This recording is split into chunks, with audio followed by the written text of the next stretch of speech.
रात के सन्नाटे में अचानक दरवाजे पर दस्तक हुई। टोक टोक टोक। विभूति ने पूछा, कौन? पर कोई जवाब नहीं आया, सिर्फ भारी सांसों की आवाज। तारानाथ तांत्रिक, नाउ इन हिंदी।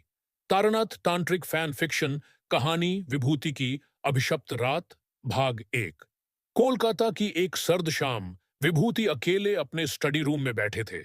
सामने फैले हुए पुराने कागज, आधा पिया हुआ चाय का कप और बगल में तारानाथ तांत्रिक की कहानियों की पांडुलिपि।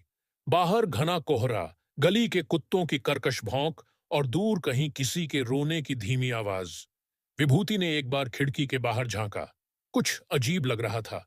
गली सामान्य से ज्यादा अंधेरे में डूबी हुई थी। कुछ देर पहले तक स्ट्रीट लाइट जल रही थी, लेकिन अब ऐसा लग रहा था जैसे रोशनी धुएं में घुल गई हो। तभी टोक टोक टोक, दरवाजे पर किसी ने दस्तक दी। कौन? विभूति ने पूछा।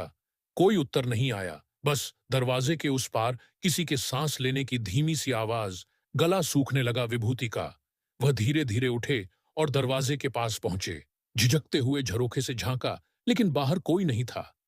अभी वह कुछ समझ पाते, तभी दरवाजे के दूसरी ओर से एक कठोर ठंडी आवाज आई। तारानाथ ने तुम्हें सावधान रहने को कहा था विभूति, कुछ रहस्यों की खोज वर्जित है। विभूति के शरीर में ठंड की एक लहर दौड़ गई। उन्होंने घबराकर दरवाजा खोला, लेकिन बाहर सिर्फ कोहरा था। पर जैसे ही उन्होंने नीचे देखा, जमीन पर गीली मिट्टी पर गहरे पैरों के निशान बने हुए थे, जो धीरे धीरे गायब हो रहे थे। उस रात के बाद विभूति की जिंदगी बदल गई।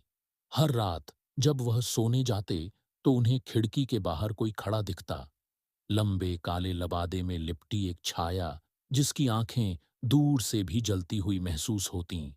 और हर रात विभूति के कानों में वही शब्द गूंजते, अब वे तुम्हारा नाम जानते हैं विभूति, बच नहीं सकते।